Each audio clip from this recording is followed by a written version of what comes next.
আসসালামু আলাইকুম। খলিফা উমর রাদিয়াল্লাহু তাআলা আনহু এর ন্যায় বিচারের কাহিনী। এক সময়ের কথা, মিশর ছিল মুসলিম শাসনের অন্তর্ভুক্ত।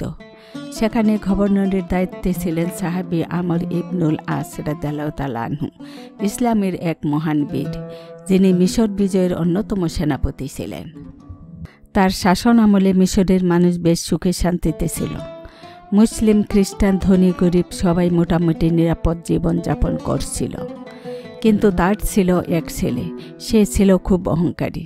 সে ভাবত, আমি তো গভর্নরের সন্তান, আমাকে কেউ কিছু বলার সাহস রাখে না। একদিন সেই ছেলেটি এক গরিব খ্রিস্টান ছেলেকে বিনা কারণে মারধর করল, শুধু নিজের প্রভাব খাটানোর জন্য। সে ছেলেটির সম্মান হানিকর আচরণ করল। খ্রিস্টান ছেলেটি ছিল খুব গরিব, তাই সে কিছুই বলতে সাহস করল না।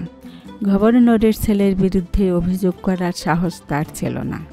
কিছুদিন পরে একজন মদিনা ফেরত প্রতিবেশী এসে বলল, তুমি কি জানো, মদিনা ইসলামের দ্বিতীয় খলিফা উমর রাদিয়াল্লাহু তাআলা আনহু একজন ন্যায়পরায়ণ শাসক। তিনি মুসলিম, অমুসলিম, ধনী, গরিব সবাইকে সমান চোখে দেখেন। কারো প্রতি অন্যায় হলে তিনি তা সহ্য করেন না। এই কথা শুনে খ্রিস্টান ছেলের মনে সাহস আসে।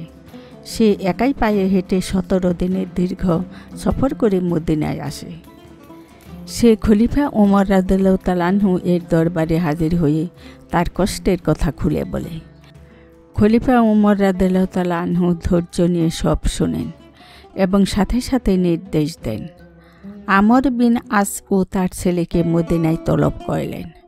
কিছুদিনের মধ্যেই গভর্নর ও তার ছেলে মদিনায় আসেন। খলিফা উমর রাদিয়াল্লাহু তাআলা আনহু সবার সামনে বিচার বসালেন। প্রমাণ ও সাক্ষ্য গ্রহণ করা হলো। বিচারে প্রমাণিত হলো গভর্নরের ছেলেটিই দোষী। খলিফা এবার বললেন, এই খ্রিস্টান ছেলে, তুমি গভর্নরের ছেলের উপর প্রতিশোধ নাও। যেমন করে সে তোমার প্রতি অন্যায় করেছিল, তেমনভাবেই তুমি প্রতিশোধ নাও। ছেলেটি সাহস নিয়ে সেই অপরাধের উপর প্রতিশোধ নিল, অর্থাৎ তার প্রতি হওয়া অন্যায়ের প্রতিকার পেল ন্যায় বিচারের মাধ্যমে। খলিফা উমর রাদিয়াল্লাহু তাআলা আনহু এরপর গভর্নরের ছেলেকে বললেন, তোমাকে কিসে এমন সাহস দিল যে তুমি একজন গরিব মানুষকে অন্যায়ভাবে মারবে? তিনি পিতাকেও সতর্ক করলেন, মানুষের উপর অন্যায় করতে দিলে বাবা হিসেবে তুমিও দোষী হবে। আসসালামু আলাইকুম।